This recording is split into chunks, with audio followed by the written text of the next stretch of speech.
Bismillah. Wabarakatuh. Alhamdulillah. Nahmaduhu wa nasta'inuhu wa nastaghfiruh. Wa na'udzu billahi min shururi anfusina wa min sayyiati a'malina.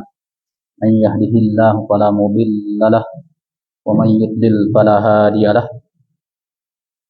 Asyhadu an la ilaha illallah wa asyhadu anna Muhammadar Rasulullah.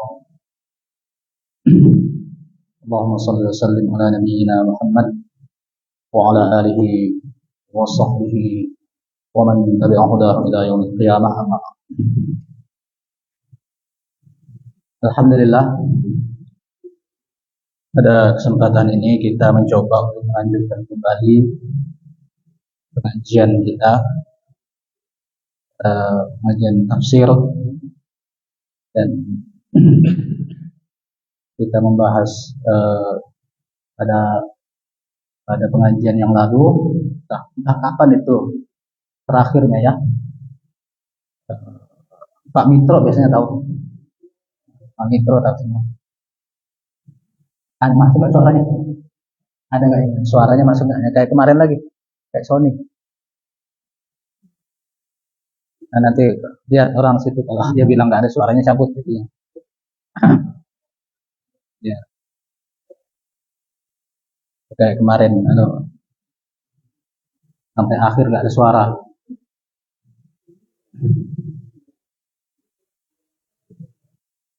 Ini mati ya?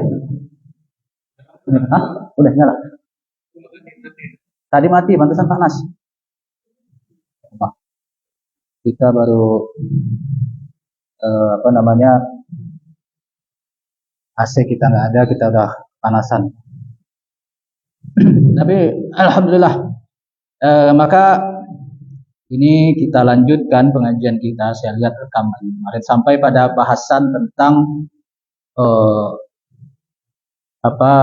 keikhlasan kalau tidak salah, tentang tafsir Al-Quran, dan sekarang kita masuk pada pasal bab ma ja'a fil wa'idi fi tafsir Al-Quran bil ra'yi wal jur'atu ala zalika wa maratibil mufassirin. Penjelasan tentang ancaman bagi orang yang coba-coba menafsirkan Al-Quran dengan pendapat pribadi, yang berani melakukan itu, dan tingkatan-tingkatan para mufassir. Al-Imam Al-Qurtubi mengatakan, ruwiya an Aisyah radhiyallahu anha qalat, ma kana Rasulullah sallallahu alaihi wasallam yufassiru fi kitabillah illa ayat bi'adadin allamahu iyyahun Jibril. Diriwayatkan dari Aisyah radhiyallahu anha, dia berkata, Rasulullah sallallahu alaihi wasallam tidak pernah menafsirkan kitab Allah kecuali beberapa ayat tertentu, itu pun yang diajarkan langsung oleh Jibril. Kata diriwayatkan di sini menunjukkan hadis ini dhaif, dan memang ini dhaif. Riwayat ini dhaif. Jadi ada riwayatnya dalam Musnad Abi Ya'la dan Al-Bazzar, dan Al-Haythami mengatakan ada rawi yang tidak disebut namanya. Dan dalam Musnad Al-Bazzar ada disebutkan sanadnya an Fulan bin Muhammad bin Khalid an Hisham bin Urwah an abihi an Aisyah. Dari Fulan bin Muhammad bin Khalid. Fulan berarti tidak dijelaskan siapa, dan itu dalam ilmu hadis disebut mubham. Hadis yang rawinya mubham begitu, maka dia dhaif. Nah, hadis ini dhaif. Tapi mungkin maksudnya di sini adalah ingin menunjukkan bahwa Rasulullah saja tidak berani menafsirkan Al-Quran tanpa dijelaskan oleh malaikat Jibril. Itu kira-kira mungkin maksudnya. Makanya di sini dilanjutkan dengan nukilan dari Ibnu Athiyah. Al-Imam Ibnu Athiyah adalah penulis kitab tafsir dengan judul Al-Muharrar Al-Wajiz, yang sering dikutip oleh Al-Qurtubi dalam tafsir ini. Dia mengatakan, wa ma'na hadzal hadis. Makna hadis ini adalah bi mukhalafatil Quran, dari yang baik dalam Al-Quran yang kita tidak tahu, misal tentang surga, neraka dan lain sebagainya. Wa tafsiru mujmalihi wa nahwu hadza. Dan menafsirkan hal-hal yang disebutkan secara umum dalam Al-Quran, kita tidak bisa menafsirkan siapa-siapa yang dimaksud dalam ayat itu, misalnya mimma la sabila ilahi illa bitaufiq min Allah Ta'ala, yang tidak ada jalan untuk mengetahuinya kecuali dari taufik dari Allah Ta'ala. Taufik artinya petunjuk dari Allah Ta'ala yang ini nih, yang petunjuk yang udah pasti tepat. Wa min jumlatil mughayabatihi ma lam yu'limullahu bihi. Di antara hal-hal gaib yang hanya Allah yang tahu itu, misalnya kawaqti qiyamis sa'ah, kapan datangnya kiamat. Kapan datangnya kiamat? Tidak bisa kita menafsirkan tahun berapa. Kemarin ada yang suka menebak tahun sekian datang kiamat. Nah, itu adalah termasuk rajman fil ghaib. Menebak-nebak perkara gaib, dan itu tidak diperbolehkan. Tapi memang dalam hadis-hadis disebutkan bahwa hari kiamat itu akan datang hari Jumat. Jadi besok aman. Besok aman. Besok Senin ya. Belum kiamat. Jumat. Bahkan dalam hadis ada yang mengatakan semua khawatir kalau udah datang hari Jumat. Khawatir apa? Khawatir hari kiamat, kecuali jin dan manusia yang selalu lupa. Anak sini merasa senang dia Jumat. Nah, dapat lagi kita pembagian. Jumat depan ada ya, Mas Budi ya? Ada nasi berkah ada? Ada, insya Allah ada ya. Senang lagi. Jadi itu ada dalam hadis. Tapi Jumat kapan? Ya Allah alam. Kita tidak tahu. Nah itu contoh-contoh yang kita tidak bisa menafsirkannya. Juga diriwayatkan oleh At-Tirmidzi dari Ibnu Abbas dan Nabi sallallahu alaihi wasallam yang bersabda, "Ittaqul hadis alayya illa ma 'alimtum." Janganlah kalian berbicara atas namaku kecuali yang kalian sudah pasti tahu. Nah, ini adalah peringatan kepada orang-orang yang suka menyebut hadis-hadis tapi dia tidak tahu nih hadis sahih atau tidak. Atau dia tidak yakin. Faman kadzaba 'alayya muta'ammidan falyatabawwa maq'adahu minan nar. Siapa yang berdusta atas namaku maka silahkan menempati tempat duduknya di neraka. Itu ancaman Rasulullah SAW bagi orang yang berdusta atas nama Rasulullah SAW. Rasulullah bersabda, padahal tidak ada. Baik itu hadis palsu atau dia hadis ngarang sendiri. Apa bedanya? Ada istilah hadis palsu atau hadis maudhu'. Lalu ada istilah hadis la aslalahu. Hadis yang tidak ada asalnya. Hadis palsu itu artinya hadis yang salah satu perawinya berdusta, tapi ada asalnya, ada sumbernya. Jadi dia masih ada dasarnya, sanadnya lengkap. Cuma dalam salah satu perawinya itu ada yang tertuduh berdusta. Sementara hadis la aslalahu tidak ada asalnya sama sekali, dia itu tidak ada sama sekali. Hadis itu karangan orang atau orang salah ngomong atau salah dengar. Itu bahaya itu, orang salah dengar itu. Ya. Misalnya gurunya lagi ceramah gini-gini, dia antara sadar dengan tidak mendengarkan, entah ngantuk entah apa. Lalu dia mendapatkan kata-kata mutiara yang indah. Sebelumnya gurunya menyampaikan hadis Rasulullah SAW bersabda misalnya. Dia pikir itu adalah hadis itu. Nah itu bahaya. Akhirnya dia ceramah di depan orang, nanti dia katakan, saya mendengar guru saya bicara Rasulullah SAW bersabda, padahal dia salah dengar. Itu salah satu yang bisa menyebabkan munculnya hadis la aslalahu atau hadis yang tidak ada asalnya tadi. Maka dari itulah orang-orang itu harus mengecek betul hafalannya, terutama yang didengar, karena yang didengar itu yang sering kali miss. Kalau kita baca kitab kan jelas rekam. Tapi kalau mendengar itu yang orang suka salah dengar. Makanya kalau ada orang ngomong, saya dengar Ustadz Fulan, Kiai Fulan ngomong begini, itu jangan langsung dipercaya. Bukan dia berdusta, tapi bisa jadi dia salah dengar. Sehingga persaksian orang seperti itu tidak bisa kita jadikan untuk menghakimi atau memvonis atau menetapkan sesuatu. Ya, karena persaksian orang seperti itu khawatir salah. Sampai ada orang-orang lain yang menguatkan.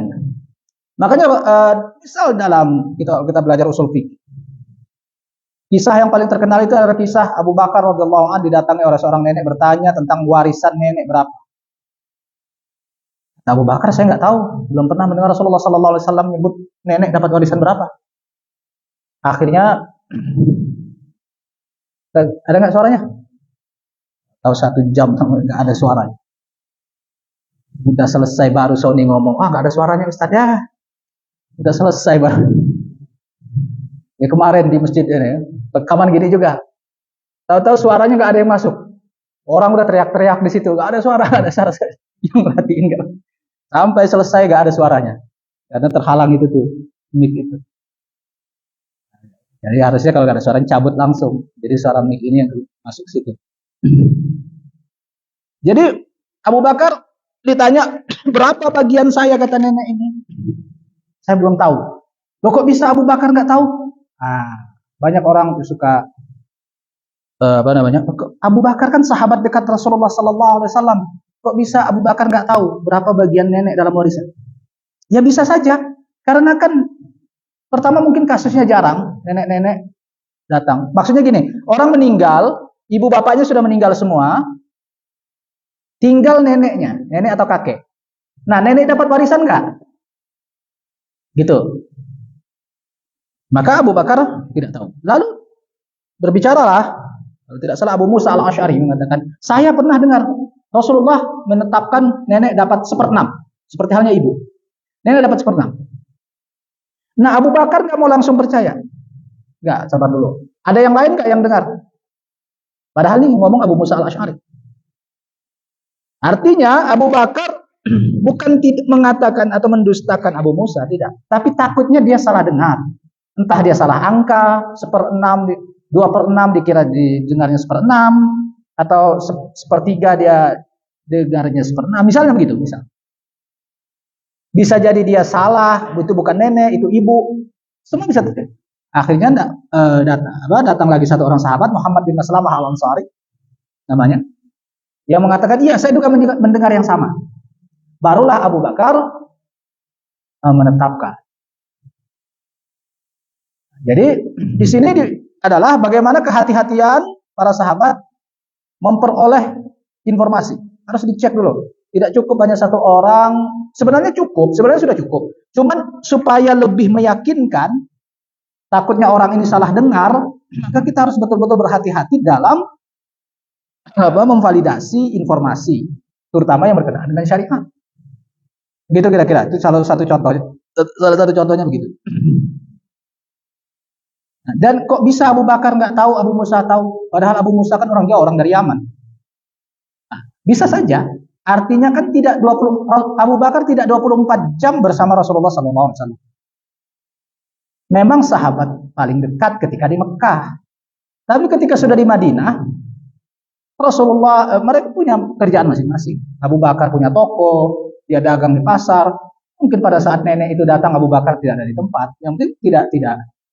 Makanya banyak sahabat yang tidak mendengar apa keputusan Rasulullah SAW, dan itu bukan hal yang tabu atau hal yang aneh. Ya kayak kita aja ini. Apa kita tahu setiap kejadian? Ya, biasanya Pak Mitro yang tahu semua. Jadi ini kita nunggu informasi nih ya Pak Haji ya. Biasanya ada informasi baru. Nah, ini menunjukkan banyak orang suka salah dengar. Maka dari itulah makanya Rasulullah SAW mengingatkan siapa yang berdusta sengaja, tapi ini ya muta'ammidan, sengaja dia tahu berdusta atas nama Rasulullah, ini yang diancam dengan neraka. Wa man qala fil Qur'ani bi ra'yihi falyatabawwa maq'adahu minan nar.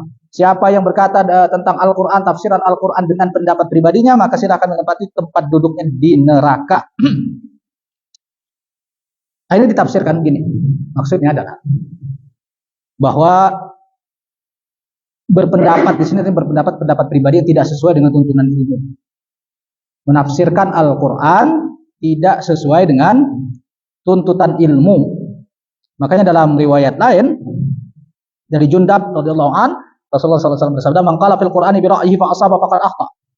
Siapa yang berkata tentang Al-Qur'an dengan pendapatnya pribadi, lalu dia benar, kebetulan benar, maka dia tetap salah. Maksudnya adalah orang yang menyimpulkan atau menebak-nebak. Namanya orang menebak-nebak kan bisa saja benar. Nah, maka dia tetap salah apabila sekalipun hadis ini dhaif. Tetapi maksudnya, kalaupun dia sahih, maka maksudnya adalah yang menebak-nebak tentang tafsiran Al-Quran tidak berdasarkan ilmu, maka itu masuk kategori menafsirkan Al-Quran dengan pendapat pribadi yang tidak sesuai dengan ilmu. Maka para ulama, tafsir itu nggak boleh sembarangan, harus sesuai dengan ilmu. Apa maksud ilmu di sini? Ilmu itu banyak, baik ilmu tentang hadis Rasulullah SAW yang menafsirkan ayat itu, dan itu diperoleh dari kitab-kitab para ulama, riwayat-riwayat, tafsiran-tafsiran para sahabat, atau ilmu tentang bahasa. Ilmu tentang bahasa, bahwa ini maksudnya ini. Contoh gini nih. Qul huwallahu ahad. Apa tafsir? Ya, itu jelas, sangat jelas. Katakan Allah itu satu. Cukup jelas kan? Allah itu satu. Maksudnya esa, tidak ada gimana maksudnya? Tidak ada duanya. Cukup jelas. Nah, sekarang Allahus Samad. Apa tafsirnya As-Samad? Nah, itu perlu tafsir itu, karena As-Samad punya dua makna, punya beberapa makna mungkin dalam bahasa Arab. As-Samad untuk makhluk artinya yang tidak punya rongga. Bagaimana ceritanya Allah tidak punya rongga? Nah, ini nanti kena tuduhan tajsim atau dalam istilah ilmu kalam menganggap Allah adalah terdiri dari susunan. Enggak. Yang jelas gini, as-samad itu kalau dalam bahasa Arab artinya kalau benda, dia benda yang tidak punya rongga. As-samad. Sementara dalam arti yang lain adalah as-samad artinya tempat bergantung segala sesuatu. Itu yang ditafsirkan oleh Ibnu Abbas. Kata as-samad itu. Makanya coba lihat terjemahan Al-Qur'an, apa arti Allahus Samad? As-samad. Nah, lihat tafsir terjemahan Al-Qur'an. Kalau nggak salah, kalau yang lama-lama terjemahan Al-Quran, coba mungkin ambil ada terjemahan. As-Samad artinya tempat bergantung segala sesuatu. Nah, ini yang begini-gini ini perlu mengikuti petunjuk para ulama tafsir dari kalangan sahabat Nabi Shallallahu Alaihi Wasallam, dan ada kita temukan riwayat dari Ibnu Abbas bahwa As-Samad itu artinya tempat bergantung segala sesuatu. Nah, itu. Nah, lam yalid walam yulad, tidak melahirkan, tidak pula dilahirkan, cukup jelas. Artinya Allah tidak punya, tidak dilahirkan, tidak melahirkan, itu cukup jelas. Walam yakul lahu kufuwan ahad, tidak ada yang setara dengannya, cukup jelas. Tapi yang ada. Tapi insya Allah benar tuh. Oh, harus ada senjatanya, harus kan. Senjata adalah mata udah harus 4. Tempat meminta ya. Ya bisa juga. Tempat meminta segala sesuatu, bergantung segala sesuatu. Artinya semua bergantung hanya kepada Allah. Ya memang itulah kenyataannya, kan kita hanya bergantung kepada Allah. Itu makna tafsir dari kata as-samad. Nah, menentukannya itu harus dari sebisa mungkin mendapatkan penafsiran dari ayat Al-Quran atau dari hadis Nabi atau dari tafsir sahabat Nabi SAW. Begitu. Jadi kita tidak bisa menafsirkan sendiri. Nah, kadang ada ilmu yang lain, misalnya kesesuaian dengan bahasa. Kesesuaian dengan bahasa.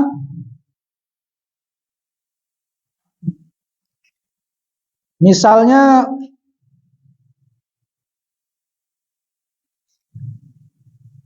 ini kan panjang ya, jadi saya ringkas-ringkaskan saja apa yang dimaksud oleh di sini.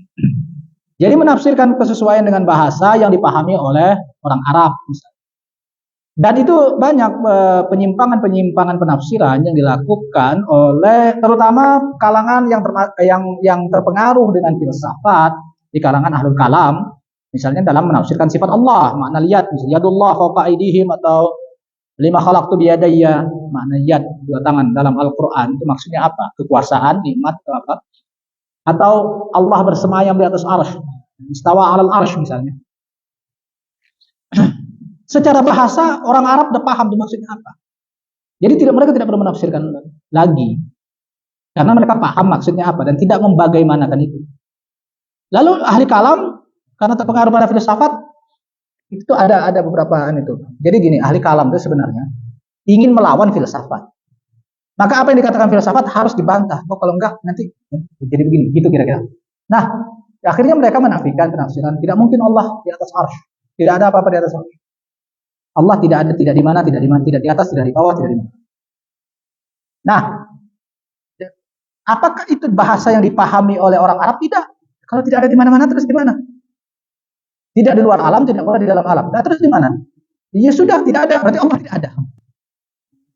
Udah bingung sendiri. Pokoknya masuk saja ke dunia ilmu kalam akan bingung sendiri karena menetapkan kaidah-kaidah yang dibuat dulu, lalu baru kemudian menyocokkan tafsiran Al-Quran pada kaidah itu.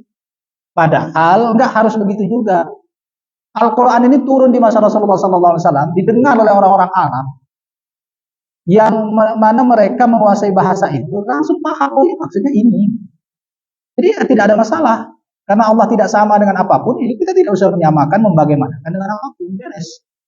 Jadi ikut saja apa yang disampaikan oleh Rasulullah SAW dalam hadis-hadisnya dan ditafsirkan oleh para sahabat. Mereka memahaminya bagaimana ayat itu begini. Oh ya udah kita ikut.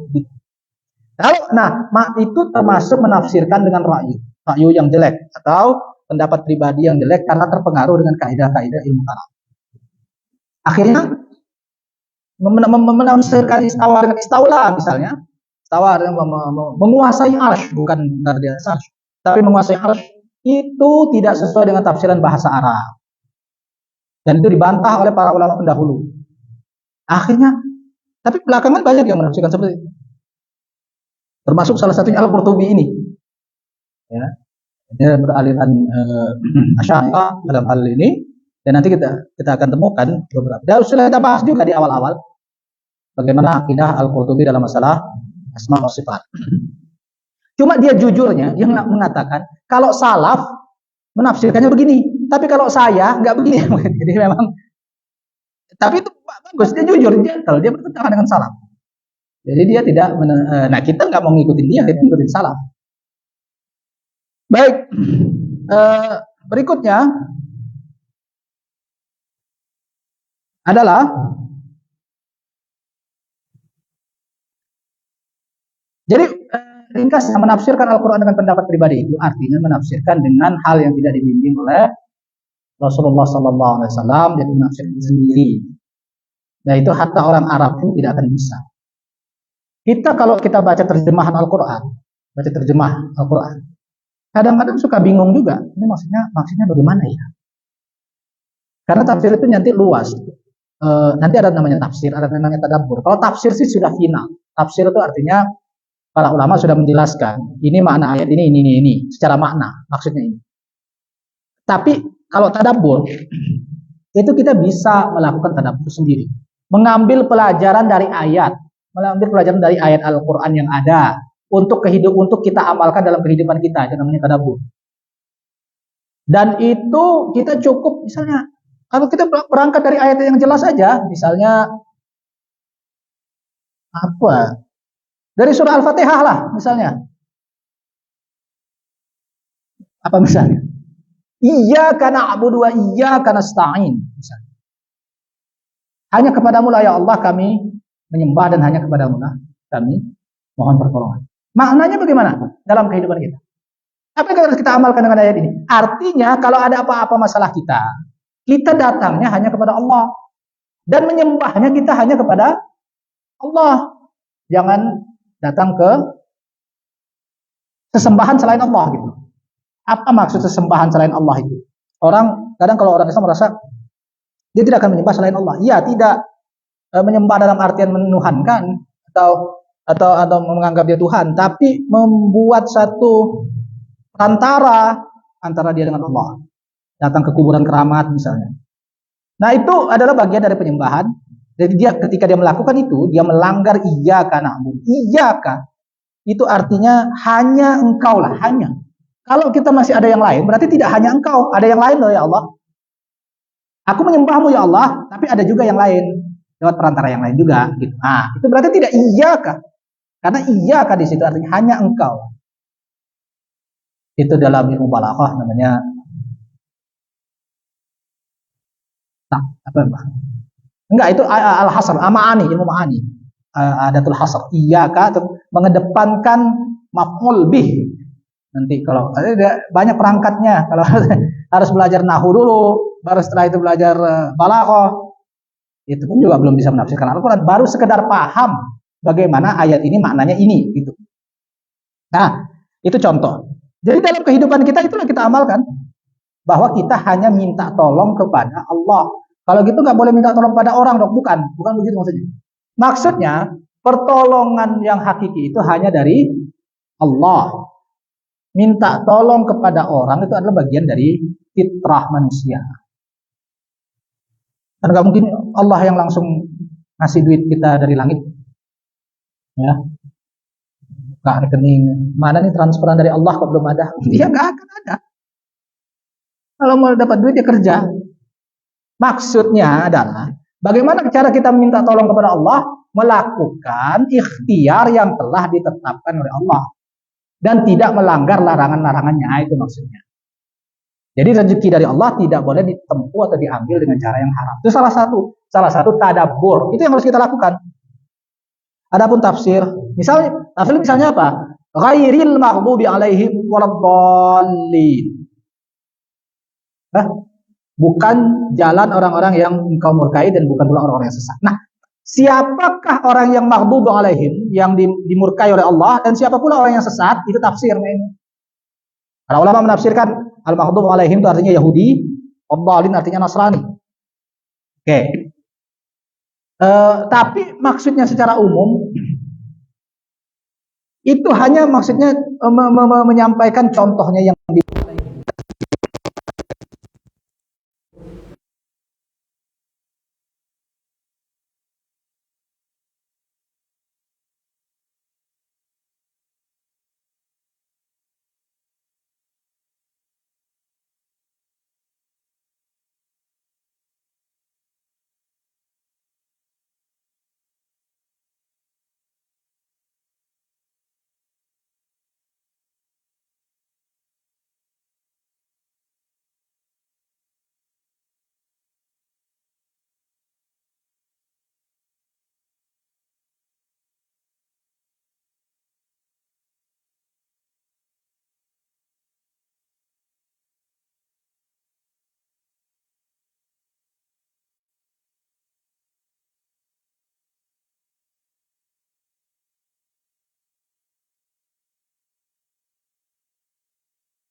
tafsiran itu ada dalam hadis-hadis Nabi Sallallahu Alaihi Wasallam. Maka ada beberapa hal seperti disebutkan oleh Ibnu Abdul Bar dalam kitab Al-Ilm, maksudnya ini mungkin Jami' Bayan Al-Ilmi wa Fadlih. Kita terkenal ada karya Ibnu Abdul Bar. Dia meriwayatkan dari Abdurrahman bin Yazid bahwa dia melihat seorang ihram tapi tetap pakai pakaian. Maksudnya gimana? Kita kalau ihram, umrah atau haji, ya semoga bisa umrah ya. Pamit roh. Amin kan dulu. Kalau dapat informasi, dapat umrah atau haji. Tidak lagi. Nanti kalau umrah kan, kita laki-laki nggak boleh pakai pakaian baju, celana kolor juga nggak boleh. Harus lepas semua. Pakainya cuma pakai umrah itu, pakai ihram itu. Nama kayak anduk itu. Nah, lalu Abdurrahman bin Yazid melihat ada orang berpakaian begitu. Maka apa katanya? si orang ini tadi berkata kepada Abdurrahman bin Yazid, mana dalam Al-Quran yang melarang kita pakai baju kalau ihram? Apa kata Abdurrahman bin Yazid? Ada ayatnya. Mana coba? Ada dalam Al-Quran. Ini ayatnya. Wa ma atakumur rasul fakhudhuhu wa ma nahakum anhu fantahu. Apa yang diperintahkan oleh Rasul maka ikuti, yang dilarang maka jangan kamu lakukan. Dan Rasulullah telah melarang kita pakai pakaian berjahit.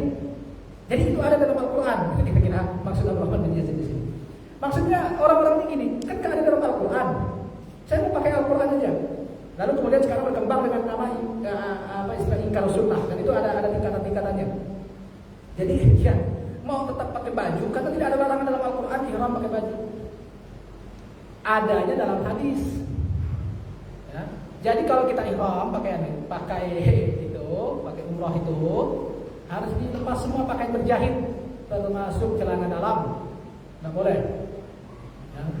Makanya pakaian itu sampai nanti kita selesai sa'i dan motong rambut dikit, baru boleh pakai pakaian berjahit. Itu. Dan itu hanya berlaku khusus untuk laki-laki ya.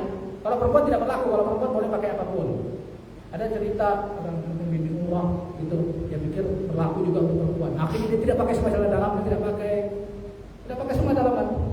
Baru kemudian dia bertanya, Pak Ustaz, itu ada larangan itu juga untuk perempuan? Oh enggak Bu, itu hanya untuk laki-laki saja yang nggak boleh pakai celana dalam. Kalau udah kalau kita tunggu dulu sebentar, saya lepas semua tadi katanya. Jadi yang dilarang pakai pakaian berjahit itu hanya laki-laki, perempuan enggak.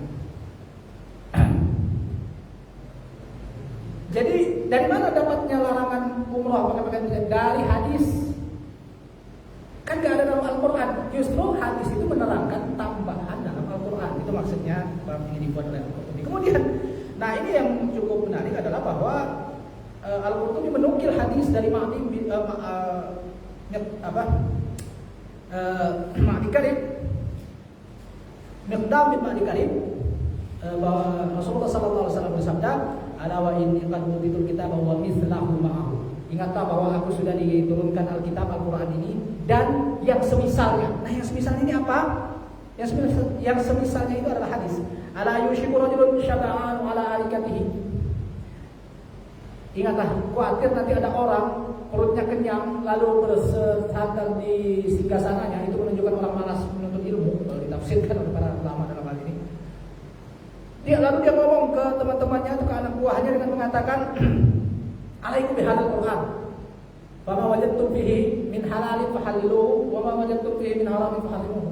Udahlah, kita cukup pakai Al-Qur'an ini aja. Apa yang halal di situ kita halalkan, yang haram di situ kita haramkan. Enggak usah pakai hadis. Itu kira-kira maksudnya. Ini juga diwati-wati oleh Rasulullah SAW. Lalu di sini intinya, ala la yahillu lakum al-himar ahli, kata Rasulullah. Ingatlah bahwa sesungguhnya kalian tidak boleh makan keledai jinak. Keledai kita nggak ada. Keledai itu haram, keledai jinak itu haram dimakan. Mana ayat Al-Quran yang mengatakan itu? Tidak ada. Ya memang tidak ada, tapi ada dalam hadis. Makanya Rasulullah mewati-wati ini. Nanti kalau ini tidak ada dalam Al-Quran berarti tidak haram. Enggak. Rasulullah punya diberikan wewenang oleh Allah dan dua-duanya adalah wahyu dari Allah untuk mengharamkan, dan itu bukan beliau yang mengharamkan tapi wahyu dari Allah dalam hadis. Jadi keledai jinak haram, wala kulli dzinabin minas siba atau minas sabu, dan tidak boleh juga memakan hewan buas yang punya taring. Makan kucing, makan anjing, makan harimau, makan pokoknya yang punya taring, hewan buas yang bertaring itu haram dimakan. Karena ada juga sebagian orang mengatakan enggak haram karena tidak ada dalam Al-Qur'an. Adanya hanya dalam hadis. Nah, ini diwajibkan oleh Rasulullah SAW dalam hadis ini. Nah, kemudian wala luqatatu ahadin illa ayyastaghniya anha sahibuha, dan tidak boleh pula mengambil luqatah atau barang jatuh milik orang kafir muahad kecuali kalau dia memang tidak memerlukan. Ini bahasan panjang tentang fikih masalah luqatah, masalah barang temuan antara orang muahad dengan orang Islam dengan orang zimmi. Islam dan zimmi sudah sepakati tidak boleh diambil barang temuan atau barang jatuh dari dia. Tapi muahad bagaimana? Juga tidak boleh. Wa man nazala biqaumin fa alaihim an yaqruhu. Siapa yang singgah ke rumah atau perkampungan seseorang, maka wajib bagi orang itu untuk menjamunya. Gini, ini kalau di kita mungkin jarang ya. Tapi kalau di Arab pada pasir sana, di masa Rasulullah itu sering terjadi, di mana orang-orang jauh datang jauh-jauh, singgah di satu perkampungan, minta makan atau minta minum. Sekedar bertemu. Maka wajib bagi penduduk situ untuk menjamunya, wajib. Memberi makan atau sekedar memberi minum, itu wajib dimanapun mereka singgah, dan itu menjadi kebudayaan di bangsa padang pasir sana sampai sekarang pun. Kalau sekarang kan mungkin ya orang punya mobil lebih cepat gitu. Kalau zaman dulu kan orang misalnya dari Yaman dia mau ke Syam, singgah ke Mekah misalnya, maka itu wajib bagi penduduk Mekah untuk menyediakan jamuan makanan dan minuman. Jadi sebenarnya di kita pun bisa terjadi. Itu bagi orang-orang yang memang tidak punya bekal. Itu wajib. Nah, fa in lam yuqruhu falahu ayyaqibahu bimisli qiram. Kalau orang pada penduduk setempat itu tidak mau menjamu, maka dia boleh ngambil harta si itu yang sekira cukup untuk misal. Tapi ini ditafsirkan oleh Imam Al-Khattabi dalam syarahnya tentang hadis ini. Hadis ini ada dalam Sunan Abi Daud. Dan ditafsirkan, dinukil pula oleh Al-Qurtubi di sini. Maksudnya adalah orang yang muttar atau yang terpaksa, udah kelaparan, udah kehausan, kita mau minta minum gak dikasih minum, maka kita boleh ngambil airnya tanpa sepengetahuan dia, ambil aja. Misalnya di kerannya atau gimana, itu dihalalkan sekedar untuk minum atau pokoknya sekedar untuk makan minum saat itu, selama dia memang sudah tidak punya bekal. Zaman sekarang mungkin itu jarang sekali, zaman sekarang. Tapi zaman dulu itu sering terjadi. Zaman dulu nggak ada rest area. Kalau sekarang istilahnya itu rest area. Kalau zaman dulu rest area itu di mana? Ya rumah penduduk masing-masing. Maka Islam mewajibkan semua orang penduduk. Kalau ada orang datang dari jauh melakukan perjalanan singgah dan mereka kelaparan kehausan, wajib bagi kalian untuk memberikan makan dan minum. Itu dan itu ada dalam hadis, tidak ada dalam Al-Quran tapi ada dalam hadis. Nah, itulah maksudnya apa? Maksudnya bahwa hadis itu menjelaskan apa-apa yang ada dalam Al-Quran atau menambahnya. Misal dalam Al-Quran sudah ya. Baik, sudah masuk waktu Isya. Ini mungkin sekedar ringkasan bahwa hadis jangan sampai kita mendengar ada aliran yang tidak mau pakai hadis, cukup Al-Quran saja. Kalau sekarang disebut dengan ingkar sunnah. Jadi ada tuh aliran seperti itu. Bahkan makanya ada di sini dinukil juga dalam Al-Qurtubi pernyataan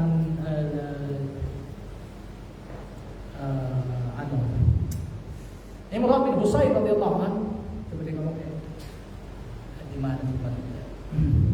Dia ngomong kepada orang yang tidak mau mengingkari, orang yang tidak mau memakai hadis itu, ya ahmak. Kalau kita bahasakan terjemahan kita, goblok. Memangnya kamu tahu zuhur 4 rakaat itu dari mana? Ada nggak dalam Al-Quran zuhur 4 rakaat? Tidak ada. Ada di dalam hadis. Nah itu maksudnya. Jadi gimana dong sholatnya ingkar sunnah? Saya nggak tahu karena ingkar sunnah itu macam-macam. Ada tingkatannya. Ada yang mengatakan ya sholatnya cukup sujud ruku 1 rakaat aja. Sholatnya cuma 3 waktu karena cuma 3 waktu disebut dalam Al-Quran. Nah, itu kan kafir. Jadi ingkar sunnah kafir. murtad keluar dari Islam karena tidak mau memakai hadis. Tapi jarang-jarang ada itu udah yang ekstrim banget. Hati-hati kalau misalnya ketemu orang dulu zaman dulu itu sering, yaitu orang suka bagi-bagi buku kecil.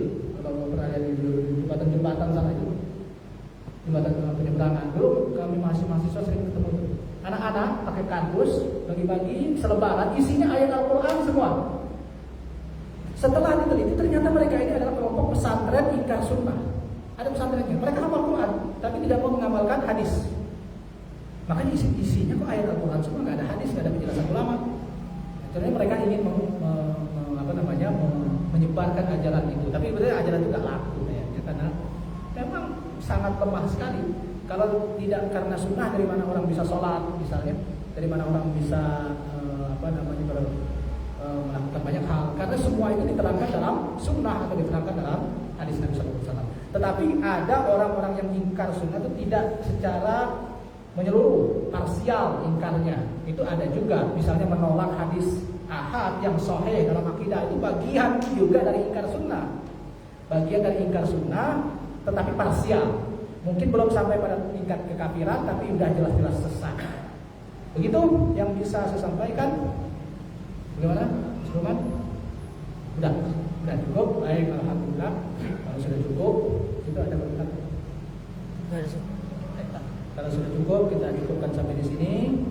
Pembukaan kembali pengajian tafsir kita ini mudah-mudahan bisa kutip kembali, dan kita akhiri wabillahi taufiq wal hidayah. Wassalamualaikum warahmatullahi wabarakatuh. Waalaikumsalam.